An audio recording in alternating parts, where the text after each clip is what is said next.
Good morning students. आप सब अच्छे होंगे और आप अपने घर पे ही रहिए, सुरक्षित रहिए और घर पे बैठ के स्टडी करिए। तो आज हम लोग पढ़ेंगे हार्डवेयर के बारे में।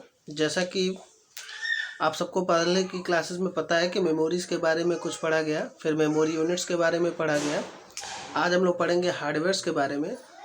अगर बात किया जाए एग्जामिनेशन के पॉइंट ऑफ व्यू से, तो हार्डवेयर से आपके एग्ज़ाम में 2 मार्क्स के आपके एग्ज़ाम में आते हैं। 2 मार्क्स एक्सप्लेनेशन भी हो सकता है, मल्टीपल चॉइस क्वेश्चन भी हो सकता है। तो हार्डवेयर के बारे में पढ़ने से पहले बता दूं, हार्डवेयर शॉर्ट में इसको H/W कहा जाता है, कैपिटल लेटर में ही लिखा जाता है। पढ़ाई करेंगे तो physical parts of computer is called hardware.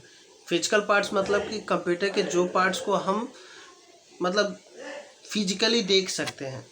नीचे भी लिखा वी कैन टच एंड सी, मतलब उसको हम छू भी सकते हैं, देख भी सकते हैं, उसको हम लोग क्या कहेंगे, हार्डवेयर कह सकते हैं। इसका एग्जांपल्स होता है mouse, monitor, keyboard, modem, RAM, CPU, motherboard, hard disk, SMPS, switch mode, power supply जिसका पूरा नाम होता है, printer, scanner, joystick, light pen, plotter, memory etcetera. इन सभी के एग्जांपल्स की अगर बात करें तो मैंने कौन सी चीज़ कैसे दिखती है, एक मैंने आपको स्क्रीनशॉट में एक पूरा का पूरा इमेज भी भेजा होगा व्हाट्सएप पे, आप उसको देख सकते होंगे कि उसमें कौन सी डिवाइस कैसे दिखाई देती है। अगर हम बात करें हार्डवेयर्स का क्या एडवांटेज होता है, तो एडवांटेज की अगर बात करें तो पहला एडवांटेज हेल्प इन कम्युनिकेशन। मतलब कम्युनिकेशन मीन्स ये होता है कि यूज़र किसी भी हार्डवेयर से बातचीत कर सके, दैट इज़ कम्युनिकेशन। यानी हम कुछ भी काम करते हैं तो कंप्यूटर में बिना हार्डवेयर के नहीं कर सकते हैं। सपोज़ अगर हमें कुछ इनपुट करना है तो कीबोर्ड का यूज़ करेंगे, या माउस का यूज़ करेंगे, या स्कैनर का यूज़ करेंगे। ठीक, यदि कुछ हमें छपाई करना है पेपर पे तो फिर प्रिंटर का यूज़ करना पड़ेगा। तो इसका मतलब है कि हेल्प इन कम्युनिकेशन, यानी कम्युनिकेशन में यह सहायता करता है। ईजी टू डाटा शेयर, किसी भी डेटा को हम आसानी से एक जगह से दूसरे जगह हम इजीली शेयर कर सकते हैं। कैसे, मान लीजिए पेन ड्राइव का यूज़ करके कर सकते हैं, डेटा को शेयर कर सकते हैं, डेटा को स्टोर कर सकते हैं, उसको इंटरनेट पे भी शेयर कर सकते हैं पेन ड्राइव के डेटा को, तो इजी टू शेयर होता है। अगली अगर बात करें नेक्स्ट एडवांटेज की अगर बात करें तो यह डेटा को कंप्यूटर में किसी भी डेटा को यह ऑटोमेटिकली स्टोर कर लेता है। फॉर एग्जांपल, अगर आपका कोई डेटा जैसे रोम का डेटा है, कुछ भी अब कंप्यूटर चल रहा है लेकिन कंप्यूटर ऑटोमेटिकली बंद हो गया, तो रोम अपने इस डेटा को ऑटोमेटिकली स्टोर कर लेता है, या यूँ कह लीजिए कि बफर मेमोरी में अपने आप स्टोर कर लेता है। नेक्स्ट एडवांटेज की बात करें तो प्रोसेसिंग स्पीड इसकी बहुत फास्ट होती है।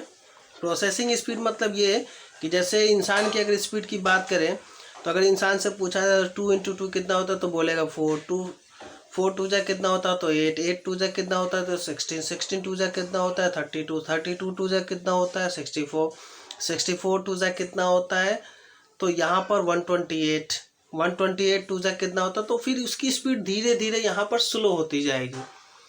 दैट मीन्स कि हम जितने बड़े संख्या की तरफ बढ़ेंगे हमारी स्पीड स्लो होगी। लेकिन यहाँ पे अगर मशीनरीज की बात करें तो हार्डवेयर में ऐसी प्रॉब्लम नहीं होती है, चाहे वो छोटा डिजिट आप दो या बड़ा दो, उसकी स्पीड कॉमन होती है। तो यहाँ पे अगर बात करते हैं इसकी स्पीड बहुत फास्ट होती है। और अगर कंप्यूटर की CPU की स्पीड देखी जाए तो MIPS में मापी जाती है। MIPS का मतलब होता है मिलियन इंस्ट्रक्शन पर सेकेंड, मतलब 1 सेकेंड में या 10 लाख की गणना कर सकता है। ठीक, नेक्स्ट एडवांटेज की बात करें तो it can operate in multi processing, यानी इसका जो है ऑपरेशन जो है मल्टी प्रोसेसिंग में भी किया जाए। मल्टी प्रोसेसिंग का मतलब होता है कि जिस कंप्यूटर में 2 या 2 से अधिक CPU एक साथ कार्य कर रहे हो तो उस कंप्यूटर की बात करते हैं। For example main frame computer, super computer और mini computer. Next and last बात करेंगे, hardware can be easily upgrade by the user, यानी किसी भी रिक्वायरमेंट, अगर हमारी रिक्वायरमेंट आज लगती है कि हमारे कंप्यूटर की रैम की स्टोरेज क्षमता 2 GB है, लगता है कि हमको उसको 4 GB करना है, 8 GB करना है, तो हम इजीली उसमें मार्केट से परचेज करके हम उसको अपग्रेड कर सकते हैं, या सर्विस सेंटर पे जाके उसको अपग्रेड करवा सकते हैं। तो ईजी होता है। अगला बात करते हैं, तो ये रहा आपका एडवांटेज यहाँ तक। अब बात करते हैं टाइप्स ऑफ हार्डवेयर की। अगर बात करें तो टाइप्स ऑफ हार्डवेयर की अगर देखेंगे तो there are 3 types of hardware, यानी कंप्यूटर के हार्डवेयर जो है 3 टाइप्स होते हैं। पहला जो होता है वो इनपुट डिवाइस होता है, दूसरा जो होता है आउटपुट डिवाइस होता है, तीसरा जो होता है वो पेरिफेरल डिवाइस होता है। यानी इनपुट डिवाइस की अगर बात करें तो इनपुट डिवाइस का मतलब होता है कि जिस डिवाइस की हेल्प से हम कंप्यूटर में किसी भी इंस्ट्रक्शन को इनपुट करते हैं उसकी बात करते हैं। फॉर एग्जांपल अगर बात करें तो कीबोर्ड, माउस,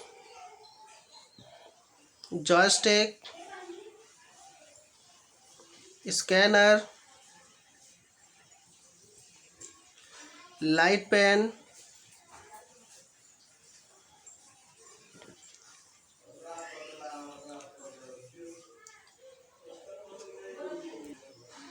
स्टाइलस,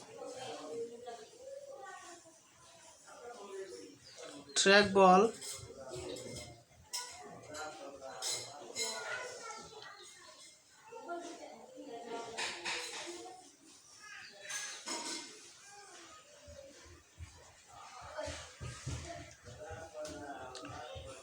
MICR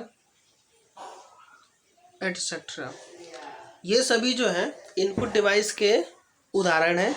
आप देखें अगर कीबोर्ड की बात करें तो टाइपिंग में यूज़ होता है, माउस की बात करें तो किसी भी फंक्शन को पॉइंटिंग इनपुट करना होता है तो माउस का यूज़ करते हैं। जॉयस्टिक की बात करें तो गेमिंग डिवाइस होता है जो गेम खेलने में यूज होता है। स्कैनर की बात करें तो किसी भी डॉक्यूमेंट को डिजिटल फॉर्मेट में कन्वर्ट करके कंप्यूटर में स्टोर करवाता है। लाइट पेन की बात करें तो किसी भी डिजिटल सिग्नेचर को इनपुट करने के लिए लाइट पेन का यूज़ करता है। फॉर एग्जांपल ड्राइविंग लाइसेंस अगर बनता है तो वहाँ पे जब डिजिटल सिग्नेचर की बात आती है तो ये इसी के थ्रू होता है। स्टाइलिस की बात करें तो स्टाइलिस एक ओल्ड इनपुट डिवाइस था जो अभी मार्केट में फ़िलहाल नहीं है। अगर इसका एग्जांपल की बात करें तो बहुत पहले के समय में जब 2004 और 5 की बात करें तो जब स्टार्टिंग में स्मार्टफोन आया करते थे तो उसमें एक पेंसिल आया करता था जिसके थ्रू हम ऑनलाइन मतलब स्क्रीन पे टच करते थे, तो उसको हम लोग स्टाइलस कहते हैं। ट्रैक बॉल जो माउस के नीचे बॉल की तरह होता है। MICR बैंक में यूज होता है चेकों पर, या एक स्पेशल इंक होता है। तो ऐसे अगर आउटपुट की बात करें तो मॉनिटर, प्रिंटर,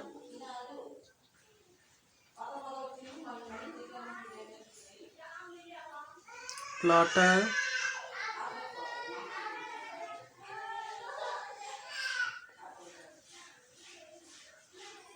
एटसेट्रा।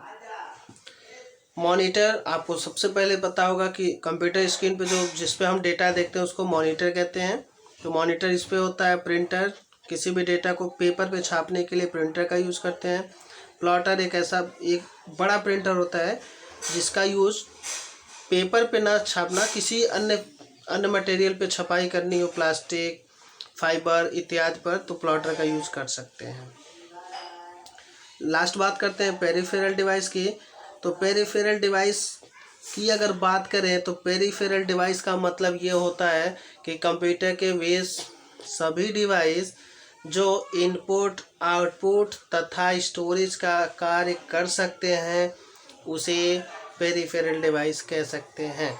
इसकी अगर बात करें तो CPU को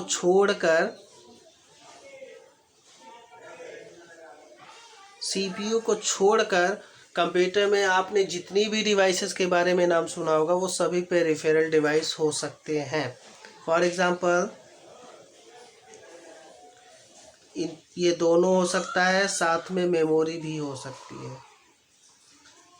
तो फिलहाल आज के लिए इतना ही। नेक्स्ट क्लास में हम लोग इनपुट, आउटपुट और पेरिफेरल डिवाइस के बारे में डीप स्टडी करेंगे लाइन बाय लाइन। तो आज के लिए इतना ही। Have a nice day. Thank you.